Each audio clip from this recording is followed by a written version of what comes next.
बच्चों good morning. कैसे हैं आप लोग? आशा करता होंगे हैं कि आप लोग अच्छे होंगे और स्वस्थ होंगे। आप लोग के लिए कक्षा 10 के गणित एनसीईआरटी से आज हम आपको अभ्यास 1.3 का हल समझाने जा रहे हैं। इसके पहले हम आपको वास्तविक संख्या यूक्लिड विभाजन प्रमेयिका के बारे में बता चुके हैं और आपको अभाज्य गुणनखंड के बारे में बता चुके हैं और आज हम आपको प्रमेय और अप्रमेय संख्या के बारे में बताएंगे। तो आज एक्सरसाइज 1.3 का हल आपको बताने जा रहे हैं। तो हम शुरू करें 1.3 का पाठ प्रमेय और अप्रमेय संख्या के बारे में। तो शुरू करें। यहाँ देखिए प्रश्नावली 1.3 में सबसे पहला क्वेश्चन क्या है कि सिद्ध कीजिए कि √5 एक अप्रमेय संख्या है। क्या सिद्ध करना है कि √5 एक अप्रमेय संख्या है। तो √5 अप्रमेय संख्या को सिद्ध करने के लिए बहुत 3 पॉइंट है जिसका जानकारी लेना बहुत जरूरी है। क्या चीज कि √5 एक प्रमेय संख्या है। इसके लिए सबसे पहले जानना होगा क्या चीज कि आपको जो हर जो है आपको 0 नहीं होना चाहिए। हर जो आपको 0 नहीं होना चाहिए, हमेशा याद रखिएगा। कभी भी Q का मान जो है नॉट इक्वल टू 0 होना चाहिए, ये हमेशा याद रखिएगा। दूसरा पूर्णांक, दूसरा क्या चीज है कि आपको जो ये आपका क्या हर जो ये आपका जो P/Q है, P/Q है, ये हमेशा पूर्णांक के रूप में होना चाहिए। क्या चीज के रूप में? पूर्णांक के रूप में होना चाहिए।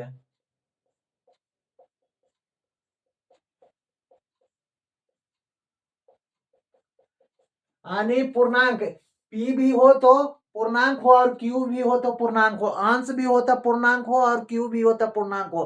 पूर्णांक के बारे में हम आगे बता चुके हैं। इसमें आप वास्तविक संख्या के परिचय में आप जाकर के देखिएगा, उसमें आपको मिल जाएगा कि आपको क्या होता है ये आपका पूर्णांक।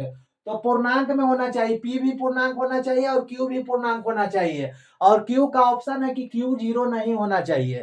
ठीक ना, ये हमेशा याद रखिएगा। इसका और क्या चीज होना चाहिए? इसका HCF जो है 1 होना चाहिए। इसका HCF क्या होना चाहिए? 1 होना चाहिए। कहने का मतलब हो गया कि यह सह अभाज्य होना चाहिए। क्या होना चाहिए? PQ सह अभाज्य होना चाहिए, सह अभाज्य होना चाहिए। कभी भी परमेय अपरमेय संख्या को दर्शाने के लिए इतना चीज जानना जरूरी है। हर का मान 0 नहीं होना चाहिए, यानी Q का मान नॉट इक्वल टू 0। P/Q ये हमेशा पूर्णांक के रूप में होना चाहिए। P भी हमेशा पूर्णांक होना चाहिए और Q भी पूर्णांक होना चाहिए। और PQ का जो है आपको HCF समझते हैं ना, महत्तम समवर्तक, वो हमेशा 1 आना चाहिए। HCF का महत्तम समवर्तक कितना आना चाहिए? 1 आना चाहिए। तो अपरमेय संख्या निकालने के लिए इतना हमको जानना बहुत जरूरी है। अब हम चलते हैं बनाने के लिए। क्या क्या सिद्ध करना है? √5 एक परमेय संख्या। तो यहां लिखना क्या चीज है कि सिद्ध करना है, सिद्ध करना है कि √5 एक अपरमेय संख्या है।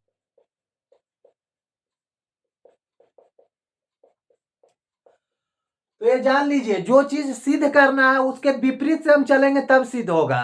ठीक ना, अगर विपरीत से ना चलिएगा, उसी चीज को मानेगा तो सिद्ध कैसे हो पाएगा? तो कहेगा वही चीज वही है। नहीं, हमको अपर में निकालना तो परमेय संख्या को सिद्ध करना होगा। क्या चीज सिद्ध करना होगा? परमेय संख्या को लेके चलना होगा।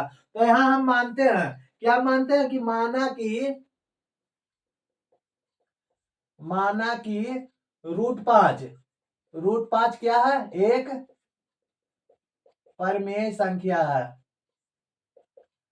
परमेय संख्या है जो P/Q के बराबर है। P/Q के रूप में है, रूप में है या बराबर है, कुछ भी जानिए, है ना। P/Q के रूप में है। तो इसमें क्या करेंगे, इसको लेते हैं √5 इजकल टू अंश बटा हर, अंश बटा हर, अंश बटा हर। PQ में होना चाहिए, पुनः सहभाज्य होना चाहिए, P/Q के रूप में होना चाहिए परमेय संख्या जब रहेगा तो। परिमेय संख्या वही जब ही रहेगा जब पी बटा क्यू के रूप में रहेगा। पी बटा क्यू के रूप में नहीं रहेगा तो वह परिमेय संख्या नहीं होगा। उसका हर एक नहीं रहेगा तो परिमेय संख्या नहीं होगा। उसका सहभाज्य एक नहीं रहेगा तो परिमेय संख्या नहीं होगा। ये सब बात पर हमेशा ध्यान रखते रहिएगा, तब आपका हिसाब बनेगा। यहाँ √5, इसको कर्णी 5 भी बोल सकते हैं। कर्णी 5 जो है अंश बटा हर का रूप में हो, जो यहाँ पी बटा क्यू दिया हुआ है, यानी √5 इजकल टू पी बटा क्यू। √5 इजकल टू पी बटा क्यू। अब यहां देखिए, इसको इस रूप में भी लिख सकते हैं कि √5 इजकल टू पी बटा क्यू। इसको में एक दे देते हैं, हर क्या दे देते हैं, एक। अब यहां देखिए, अब क्या करेंगे, दोनों तरफ वर्ग कर देंगे। P बराबर क्या हो गया सर जी, यहाँ P बराबर क्या हो जाएगा, इसको तिरछे गुना करेंगे। क्या करेंगे, तिरछे गुना करेंगे। तो P गुने 1 इजकल टू P और √5Q हो गया। क्या हो गया, √5Q। दोनों तरफ वर्ग करने पर, दोनों तरफ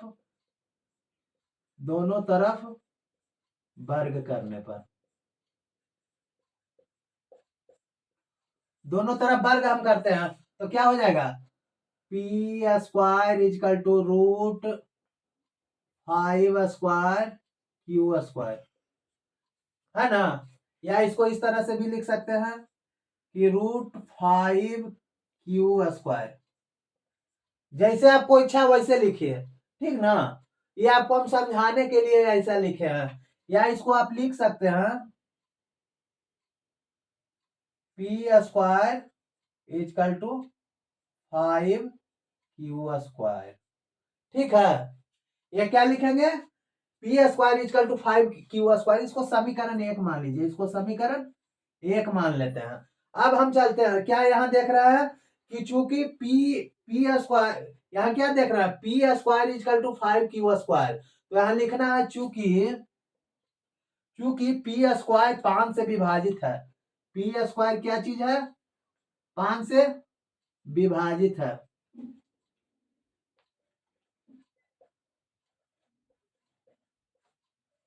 इसका मतलब क्या है, इसका मतलब P भी 5 से विभाजित होगा। P भी 5 से विभाजित होगा। कैसे, मान लिया जाए कि P² का मान 25 है। P² का मान 25 है और ये 5 से विभाजित करते हैं, 5 से विभाजित करते हैं तो 5 कट जाएगा। ये 5 25 का रूट अंडर लेते हैं, 25 का रूट अंडर लेंगे तो कितना आएगा, 5। 5 के भी 5 से भागा देंगे तो ये भी 5 से कट जाएगा। क्या होगा, ये भी 5 से कट जाएगा। तो यहाँ P भी 5 से क्या होता है, विभाजित होता है। तो अब क्या करेंगे, फिर मानेंगे। क्या मानेंगे, फिर लिखते हैं यहाँ, फिर माना कि P बराबर क्या मानते हैं कि 5R। क्या मानेंगे, 5R। P बराबर 5R। यहाँ 5Q था ना जी, यहाँ 5Q था, यहाँ P बराबर 5R माने हैं, है ना। P बराबर क्या माने हैं, 5R माने हैं। तो अब क्या करेंगे, P² इजकल टू, दोनों तरफ वर्ग करने पर, दोनों तरफ वर्ग करने पर P² इजकल टू क्या हो जाएगा, 25R²। P² इजकल टू क्या हो जाएगा, 25R²। अब यहां देखिए, समीकरण 1 द्वारा, फ्रॉम समीकरण 1 समीकरण 1 से, समीकरण 1 यहाँ, इसको समीकरण 1 माने हैं, कहां चला गया, समीकरण 1 P² बराबर 5Q²। या समीकरण 1 यहाँ है, P² इजकल टू 5Q²। तो P² बराबर क्या है, 5Q²। अब यहाँ से फिर शुरू करते हैं, ध्यान दीजिएगा। जगह न रहने के कारण, सॉरी बोर्ड छोटा रहने के कारण हम यहाँ बता रहे हैं। तो यहाँ P² का मान कितना है, 5Q²। क्यू स्क्वायर, तो 5 q square is equal to 25 r square, is equal to 25 r square. ठीक ना।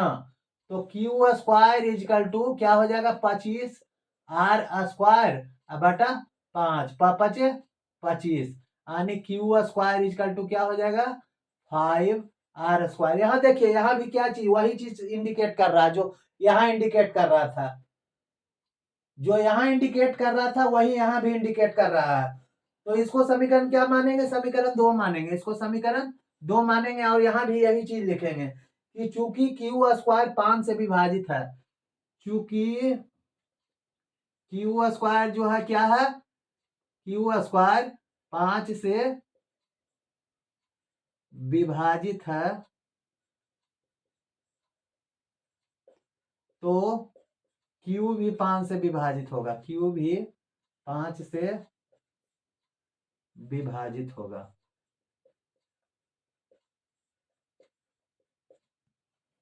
होता है, इसको लिख देते हैं। इसीलिए क्यू भी 5 से क्या होता है, विभाजित होता है। यानी पी और क्यू दोनों में अर्थात क्या हो गया, अर्थात समीकरण 1 और 2 से हम देखते हैं कि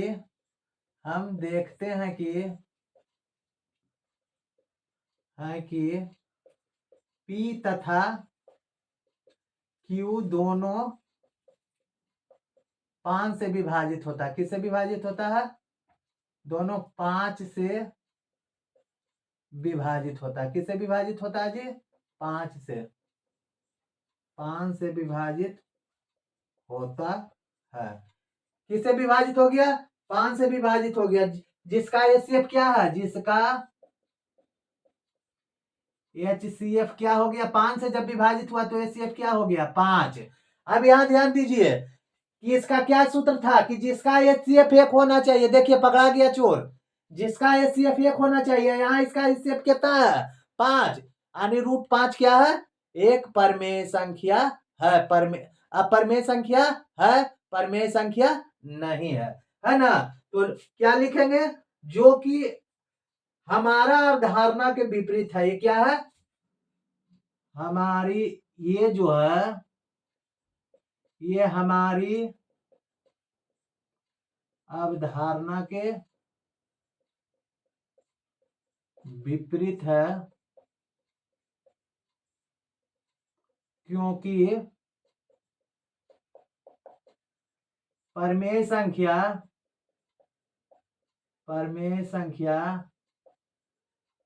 का एचसीएफ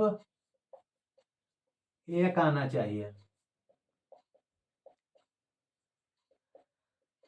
ठीक ना, क्या आना चाहिए, परमेय संख्या का एचसीएफ 1 आना चाहिए, और एचसीएफ का कितना है, 5 आया है। तो ये विरोधाभास प्रकट करती है, क्या करती है, ये हमारे द्वारा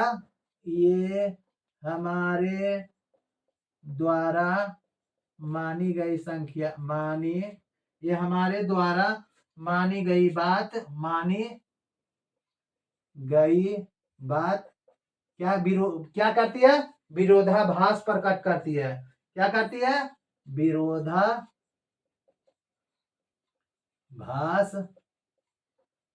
प्रकट करती है। अतः क्या है, √5 क्या है, √5 यहां लिख देंगे। अतः √5 एक क्या है जी, अपरिमेय संख्या है। क्या है, अपरिमेय संख्या है, आंसर। अब यहां देखिए, √5 क्यों अपरिमेय संख्या है, क्योंकि इसका जो है एचसीएफ कितना आया, 5 आया, जबकि इसका एचसीएफ कितना आना चाहिए, 1 आना चाहिए। ये चोरी पकड़ा गया, इसके पास 1 रुपया होना चाहिए, इसके पास 5 रुपया पकड़ा गया, यानी ये अपना ग्रुप में नहीं है। ये परमेय संख्या बतला रहा है, लेकिन परमेय संख्या हम माने थे, नहीं बता रहा है, और ये क्या हो गया, अपरमेय संख्या हो गया। इसको सिद्ध करने के लिए क्या किए हैं कि √5 एक परमेय संख्या माने, जो P/Q के रूप में है। √5 बराबर क्या माने पी बटा क्यू के रूप में। √5 हो गया पी बटा क्यू। अब √5 बराबर पी बटा क्यू। पी बराबर क्यू हो गया, यहाँ तिरछा गुना किए 5 क्यू हो गया, दोनों तरफ वर्ग किए। पी स्क्वायर बराबर क्या हो गया √5 square Q square. P square बराबर कितना हो गया √5 हो जाएगा क्यू स्क्वायर। इसको समीकरण 1 माने। पी स्क्वायर एस से विभाजित है, इसका मतलब क्या होता है पी भी एस से विभाजित होगा। पी भी 5 से विभाजित है। पी स्क्वायर 5 से विभाजित है। पी स्क्वायर जो है यहाँ कॉमा देंगे। पी स्क्वायर जो है 5 बढ़िया से लिख दीजिए, शायद मिस्टेक हो जाता है। पी स्क्वायर 5 से विभाजित है, इसका मतलब क्या हो गया पी भी 5 से विभाजित होगा। अब फिर मानते हैं पी बराबर 5r, दोनों तरफ वर्ग करते हैं तो P square plus 25r square from समीकरण 1 से। समीकरण 1 यह है, समीकरण 1 में क्या है पी स्क्वायर बराबर 5q स्क्वायर, यानी 5q स्क्वायर बराबर क्या हो गया 25r स्क्वायर। क्यू स्क्वायर बराबर 5 5 कट गया 5r स्क्वायर। क्यू स्क्वायर बराबर क्या होगा 5r स्क्वायर। ये समीकरण 2 हो गया। अब यहाँ लिखेंगे चूंकि क्यू स्क्वायर 5 से विभाजित है तो क्यू भी 5 से विभाजित होता है ना। अर्थात समीकरण 1 और 2 में हम देखते हैं कि पी और क्यू दोनों किससे विभाजित है 5 से विभाजित है, यानी इसका एचसीएफ बराबर कितना हो गया 5 हो गया। यह हमारी अवधारणा के विपरीत है, हम लोग जो सोचे थे उसके विपरीत है। हम लोग क्या सोचे थे कि इसका एचसीएफ 1 आएगा, बट आ गया 5। जब 5 आ गया तो हमारी जो आशा थी वो विरोधाभास प्रकट करती है, और विरोधाभास जब प्रकट करती है तो यह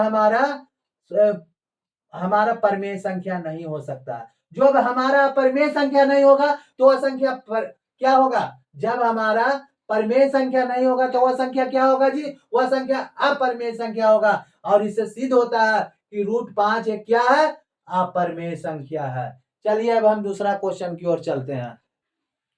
अब यहाँ देखिए सिद्ध कीजिए कि 3 + 2√5 एक अपरिमेय संख्या है। इसको साबित करना है ना, तो यहाँ लिखेंगे सोल्व।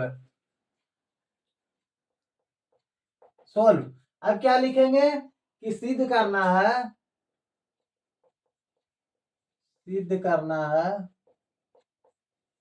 क्या सिद्ध करना है कि 3 + 2√5 एक अपरिमेय संख्या है, अपरिमेय संख्या है ना। तो सबसे पहले मानेंगे क्या चीज, सिद्ध करना है कि 3 + 2√5 एक अपरिमेय संख्या है। तो हम मानेंगे क्या चीज कि माना कि 3 + 2√5 एक परिमेय संख्या है। उल्टा मानना है, माना कि 3 + 2√5 एक परिमेय संख्या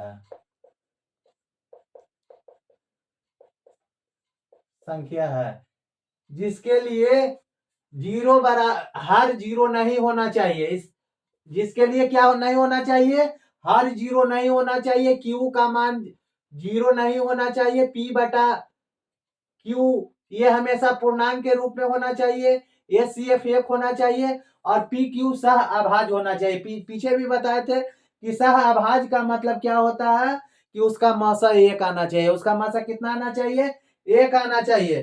तो यहाँ भी पी क्यू के रूप में परिमेय संख्या क्या होता है, पी क्यू के रूप में परिमेय संख्या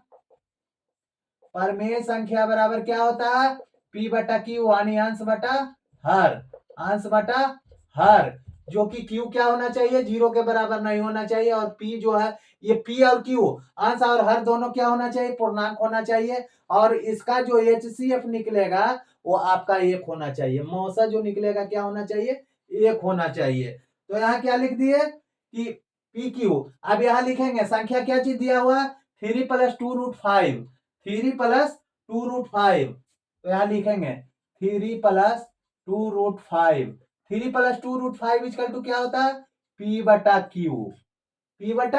क्यू। या इसको क्या लिखेंगे आप लोग ध्यान दीजिएगा, बहुत ही सरल तरीका है, बस समझने का, टेक्निकल समझिए, बस इसको कुछ नहीं करना। अब यहाँ 2√5 लिखेंगे, 2√5 इक्वल टू पी क्यू इधर प्लस में है तो इधर आ जाएगा तो माइनस में। इसके नीचे हर में 1 लिखने में कोई दिक्कत नहीं है, इसके नीचे आप हर 1 लिख सकते हैं। अब यहाँ √5 लिखेंगे तो क्या लिखेंगे पी बटा क्यू -3/1 भागे 2। इसको क्या लिखेंगे, इधर गुना है तो इधर क्या आ जाएगा, भागा। अब एक चीज ध्यान दीजिए कि परमेय संख्या, यहां ध्यान दीजिएगा, सबसे बढ़िया चीज बता रहा है। परमेय संख्या, परमेय संख्या को, परमेय संख्या गुने परमेय संख्या, परमेय संख्या गुने परमेय संख्या इक्वल टू परमेय संख्या होता है। इक्वल टू क्या होता है, परमेय संख्या। परमेय संख्या घटाओ परमेय संख्या, परमेय संख्या घटाओ परमेय संख्या, तब भी परमेय संख्या आएगा। तब भी क्या आएगा, परमेय संख्या आएगा। और परमेय संख्या को जोड़ेंगे, परमेय संख्या जोड़ परमेय संख्या, परमेय संख्या जोड़ परमेय संख्या, तब भी परमेय संख्या आएगा। और परमेय संख्या भागे परमेय संख्या, परमेय संख्या भागे परिमेय संख्या,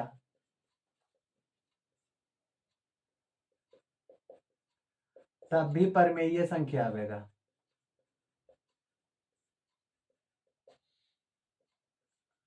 अब यहां एक चीज अपरमेय पर भी हम आपको बता देते हैं।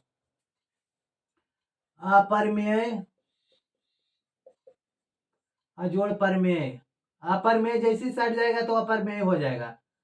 अपरमेय जोड़ परमेय इक्वल टू अपरमेय, अपरमेय, अपरमेय जोड़ अपरमेय, अपरमेय जोड़ अपरमेय इक्वल टू अपरमेय।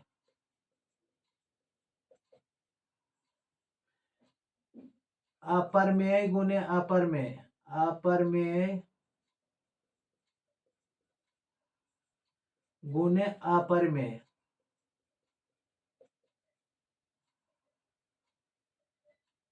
यहां देखिए, यहाँ परमेय भी हो सकता है और अपरमेय भी। अगर अपरमेय अपरमेय सेम है, अगर अपरमेय अपरमेय बराबर रहेगा, अपरमेय अपरमेय बराबर रहेगा तो परमेय आ जाएगा। अपरमेय अपरमेय बराबर रहेगा तो परमेय आ जाएगा। कैसे, √5 और √5 इधर भी रहेगा तो 5 आ जाएगा। बट अपरमेय अपरमेय बराबर नहीं रहेगा, बराबर यहाँ रहेगा, बराबर नहीं रहेगा, बराबर नहीं रहेगा तो क्या आ जाएगा, अपरमेय आ जाएगा। अपरमेय आ जाएगा। जैसे 2√5 गुने √2 इक्वल टू √10, जो अपरमेय है। क्या है, अपरमेय है।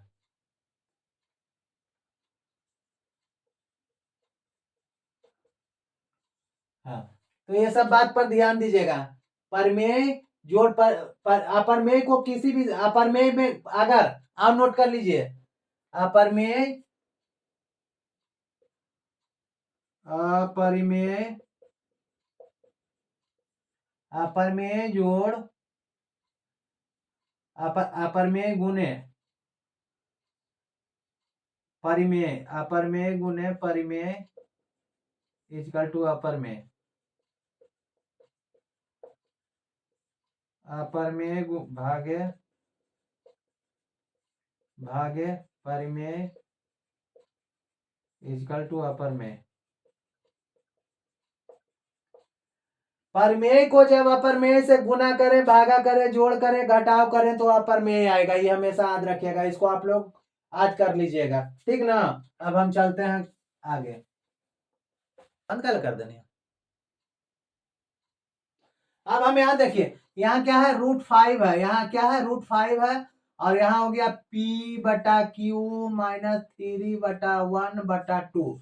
ये √5 इधर क्या चीज है, अपर में है, और P/Q माइनस 3/1/2 ये क्या चीज है, परिमेय, अंश बटा हर के रूप में है। ये क्या है, अपर, ये परिमेय है। क्या है, परिमेय। तो यहाँ हम, यह हम जानते हैं। अब यहाँ क्या लिखेंगे, यह हम जानते हैं कि √5 एक क्या है, एक अपरमेय संख्या है। क्या है, एक अपरमेय संख्या है और P बटा Q माइनस 3/1 भागे 2 परिमेय संख्या है। क्या है? परिमेय संख्या है। अब यहां देखिए, यह हम जानते हैं कि √5 एक अपरिमेय संख्या है और P बटा Q माइनस 3/1 एक क्या है? परिमेय संख्या। क्योंकि परिमेय संख्या को परिमेय संख्या से गुना करने या भाग करने पर क्या आता है? परिमेय संख्या आता है। अतः √5 इजकल टू P बटा Q माइनस 3/1/2 यानी अपरिमेय संख्या ये क्या है? अपरिमेय है और ये क्या है? परिमेय है। ये दोनों बराबर कभी नहीं हो सकते। क्या बराबर होगा जी? अपरिमेय बराबर होगा? नहीं। परिमेय है। परिमेय जो है वो आपको क्या चीज है? परिमेय संख्या आपको प्राकृतिक संख्या, पूर्ण संख्या, पूर्णांक संख्या, ये सभी का क्या है? मिश्रण है। क्या है? सभी का मिश्रण। और अपरिमेय संख्या है साफ इससे बिल्कुल अलग है। क्या है? बिल्कुल अलग है। तो ये दोनों क्या होगा? कभी बराबर नहीं हो सकता। हमारी अवधारणा क्या है? गलत है। ये दोनों √5 और P बटा Q माइनस 3/1/2 ये दोनों कभी बराबर नहीं हो सकता। कभी बराबर नहीं हो सकता। हमारी अवधारणा गलत है। हमारी अवधारणा गलत है। अतः क्या लिखेंगे? क्या है? 3 + 2√5 3 + 2√5 एक क्या है? एक क्या है जी? अपरिमेय संख्या। क्या है?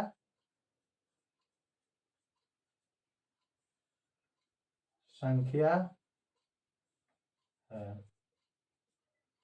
आंसर उत्तर हो गया आपको। समझ गए? यहां देखिए, यहां सिद्ध करना है कि 3 + 2√5 एक अपरिमेय संख्या है। तो इसका उल्टा मानेंगे। क्या करेंगे? उल्टा मानेंगे। माना कि 3 + 2√5 एक परिमेय संख्या है। परिमेय संख्या बराबर क्या हो जाएगा? P बटा Q अंश बटा आर के रूप में।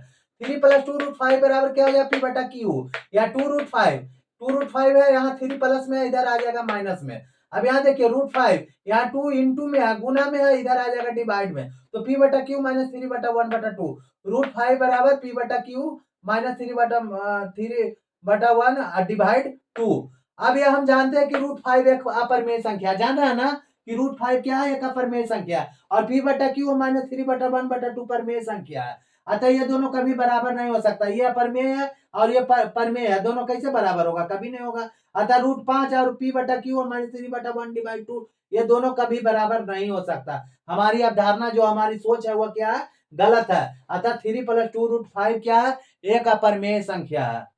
अब हम चलते हैं नेक्स्ट क्वेश्चन की ओर। यहाँ देखिए सिद्ध करना है। क्या चीज सिद्ध करना है? कि निम्नलिखित संख्याएं अपरिमेय है। पहला जो है 1/√2 है, दूसरा है 7√5 और तीसरा है 6 + √2। अब हम चलते हैं पहला की ओर। पहला क्वेश्चन क्या है जो देख, रुक जाए। यहाँ देखिए, यहाँ क्या सिद्ध करना है? यहाँ क्या सिद्ध करना है जो देखिए, यहाँ लिखेंगे सबसे पहले सोल्व। क्या लिखेंगे? सोल्व। और लिखेंगे सिद्ध करना है, सिद्ध करना है कि 1/√2 एक क्या है? एक अपरिमेय संख्या। अपरिमेय संख्या है। तो बताए थे इसका उल्टा मानना है। क्या करना है? उल्टा मानना है। तो हम यहां मानेंगे, क्या मानेंगे? कि माना कि 1/√2 एक परिमेय संख्या। एक परिमेय संख्या है। जो जिसका हर जीरो नहीं होना चाहिए, जो P बटा Q के रूप में है, P बटा Q के रूप में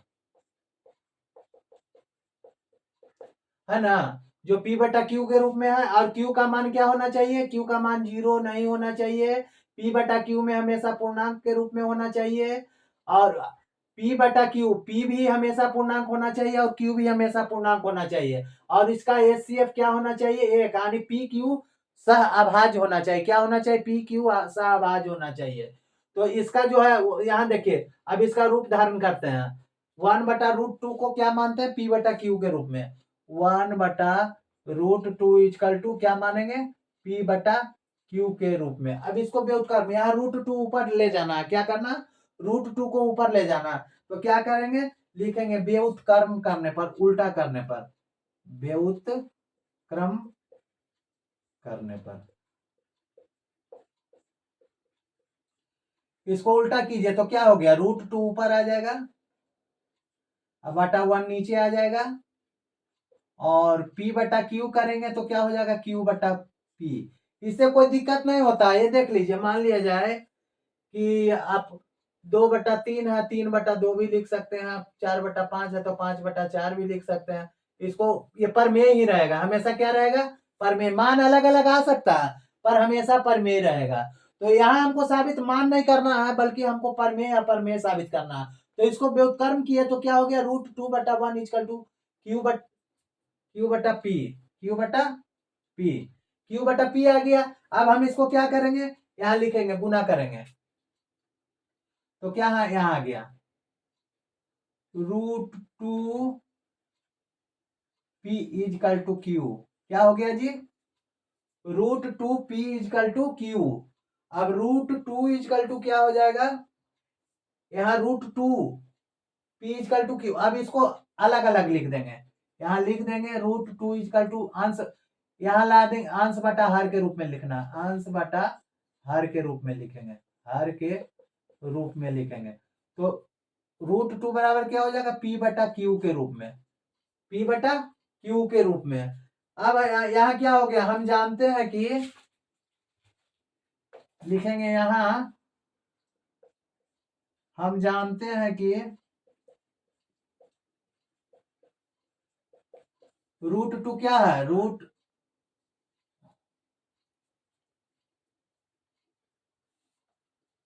हम जानते हैं कि, यहाँ देखिए, यहाँ हम जानते हैं कि √2 जो है क्या है, एक अपरिमेय संख्या, एक अपरिमेय संख्या है, अपरिमेय संख्या है।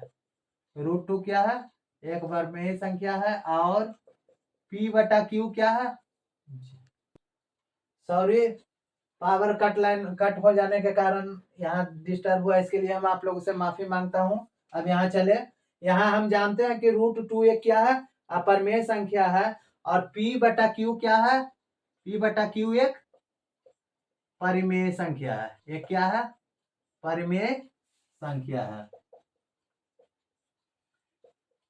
तो √2 इजकल टू P बटा Q, ये क्या बराबर हो सकता है जी, ये क्या है, ये अपरिमेय है, ये क्या है, अपरिमेय है। और ये क्या है, परिमेय है, ये क्या है, परिमेय। तो ये दोनों क्या बराबर होगा, नहीं, कभी नहीं बराबर होगा। परिमेय अपरिमेय, परिमेय दूसरा चीज है, अपरिमेय दूसरा, दोनों कट्टर विरोधी है एक दूसरा के, तो ये कभी बराबर नहीं हो सकता है। क्या, कभी बराबर नहीं हो सकता है। तो यहाँ लिखेंगे कि ये दोनों कभी बराबर नहीं हो सकता, √2 और P बटा Q, ये दोनों कभी बराबर नहीं हो सकता है। ये क्या है, ये नहीं हो सकता है। तो ये क्या है, हमारी क्या है, अवधारणा गलत है, ये हमारी अवधारणा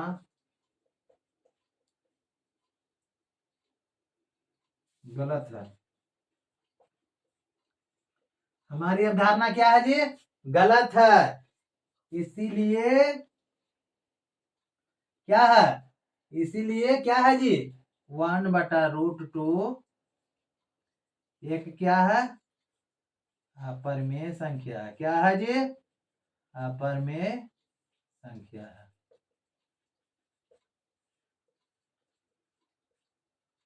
चलिए हो गया ना।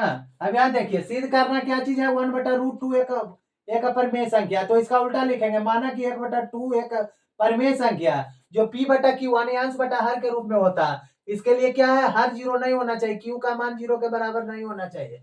समझ गया ना, p/q हमेशा पूर्णांक के रूप में होना चाहिए, HCF इसका एक आना चाहिए, pq जो है सह अभाज्य होना चाहिए। अब इसको 1/√2 p/q इसको उल्टा कर देंगे, रूट हमको √2 लाना है, तो क्या करेंगे, √2/1 is equal to p/q, √2 p is equal to q, ये अंश बटा हर के रूप में है, तो √2 बराबर क्या हो जाएगा, p/q हो जाएगा, सॉरी q/p हो जाएगा, q/p, q/p हो जाएगा। अब हम जानते हैं कि √2 एक अपरिमेय संख्या है, जो p/q एक परिमेय संख्या है, सॉरी अच्छा जाने दीजिए खुद। और p/q क्या है, एक क्या है, परिमेय संख्या है, तो √2 बराबर कभी pq नहीं होगा, तो अपरिमेय ये भी है और ये परिमेय है, तो परिमेय अपरिमेय बराबर नहीं होगा, यानी √2 और p/q ये दोनों कभी बराबर नहीं हो सकता, ये हमारी क्या है, अवधारणा गलत है, यानी 1/√2 क्या है, एक परिमेय संख्या है। ये हो गया। अब चलिए अगला क्वेश्चन। माफी चाहता हूँ, आज बिजली बार बार गुम हो रही है। अब यहाँ 7√5 के बारे में चलेंगे, जानेंगे कि अपरिमेय संख्या है कि नहीं। तो यहाँ हम लिखते हैं, सबसे पहले क्या लिखेंगे, सोल्व। सोल्व में क्या देंगे, सिद्ध करना है, सिद्ध करना, यहाँ सिद्ध करना है क्या चीज, कि 7√5, 7 करने 5 है ना, तो यहाँ लिखना है कि सिद्ध करना है कि 7√5 एक अपरिमेय संख्या, एक क्या है, अपरिमेय संख्या है, ठीक ना। तो यहाँ मानेंगे इसका उल्टा, क्या करेंगे, मानेंगे इसका उल्टा, क्या लिखते हैं कि माना कि 7 करने 5 एक क्या है, परिमेय संख्या है, एक क्या है,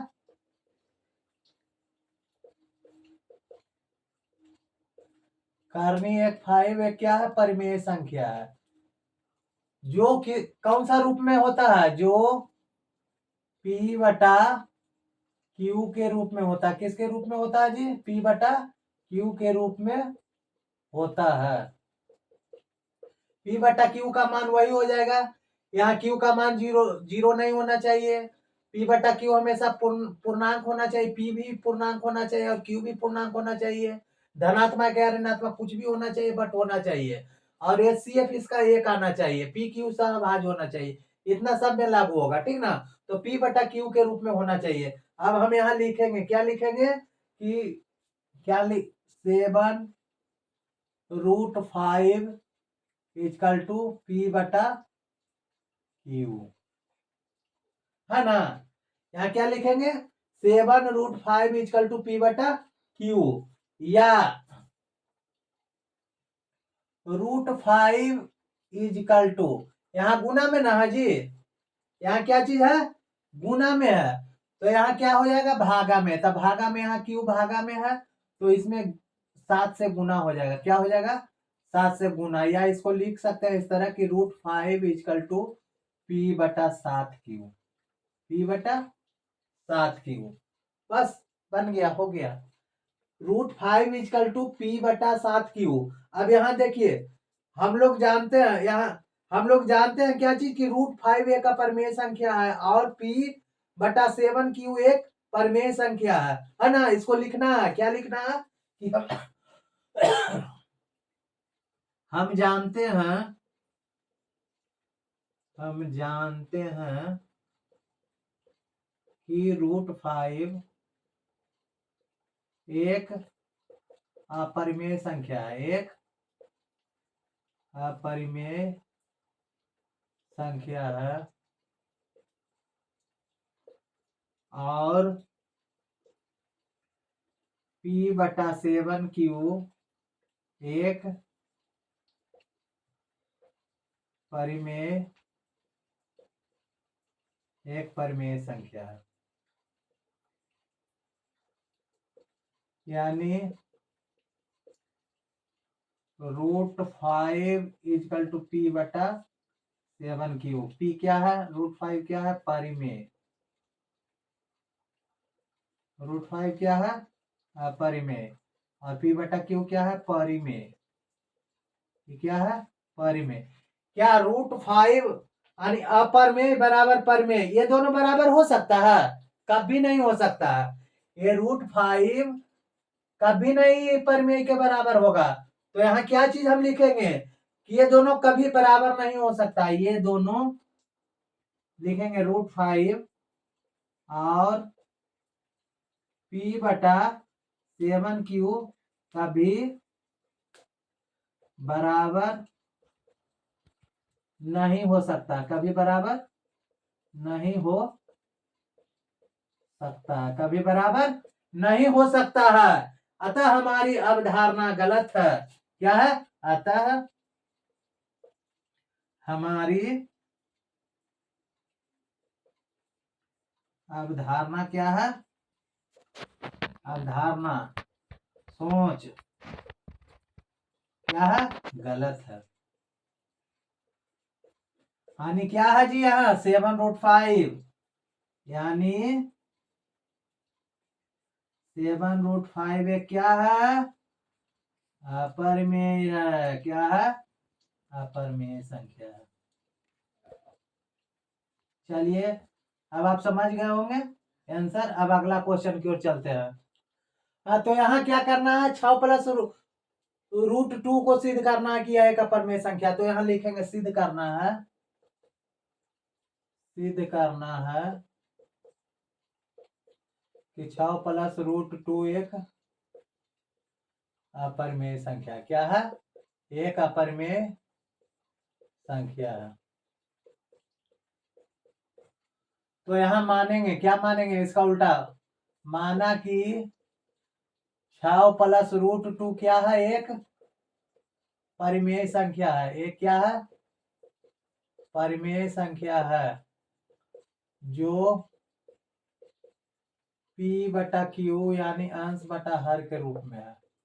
अंश बटा हर के रूप में है। इसके लिए भी मान यही होगा। हर बराबर 0 नहीं होना चाहिए। Q का मान 0 के बराबर नहीं। P/Q हमेशा पूर्णांक अंश बटा हर। अंश भी होना चाहिए जो पूर्णांक होना चाहिए। हर भी पूर्णांक होना चाहिए और इसका मतलब सह अभाज्य होना चाहिए यानी HCF होना चाहिए। ठीक ना? अब इसको कुछ नहीं जस के तस कर दीजिए।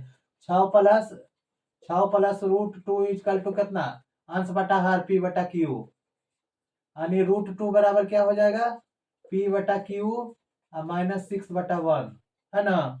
अब यहाँ बस इतना ही लिखना है, ज्यादा नहीं। हो गया आपका। ये √2 बराबर क्या हो गया? P/Q -6/1। अब हम कुछ नहीं लिखेंगे, इससे हमको बन गया। अब हम लिखेंगे क्या चीज कि हम जानते हैं कि √2 एक परिमेय संख्या है। एक परिमेय संख्या है और P/Q -6/1 यहाँ एक अपरिमेय संख्या है और एक परिमेय संख्या परिमेय संख्या है। यानी √2 बराबर P/Q -6/1। ये कभी ये √2 क्या है? परिमेय। क्या है? वो अपरिमेय। ये क्या है? अपरिमेय। इजकल टू ये क्या है? परिमेय। ये दोनों कभी बराबर नहीं होगा। परिमेय अपरिमेय बराबर होता है? नहीं, कभी नहीं। अर्थात √2 √2 और p/q - 6 - 1 कभी बराबर नहीं होगा, कभी बराबर नहीं होगा। हमारा जो अवधारणा क्या है, गलत है। हमारी अवधारणा क्या है, गलत है। हमारी यहाँ लिख देंगे, अवधारणा जो है गलत है। क्या है, गलत है। हमारा सोच है क्या, गलत है। अर्थात क्या हो गया, अर्थात यानी इसीलिए क्या है, 6 + √2, 6 + √2 एक अपरिमेय संख्या। क्या है, 6 + √2 क्या है, एक अपरिमेय संख्या है। आंसर देखिए, ये आपका बन के तैयार हो गया। वास्तविक संख्या का प्रश्नावली 1.3 आपका सारा जितना भी क्वेश्चन था समाप्त हो गया। अब हम नेक्स्ट वीडियो में मिलेंगे प्रश्नावली 1.4 का हल लेकर के। थैंक यू, धन्यवाद।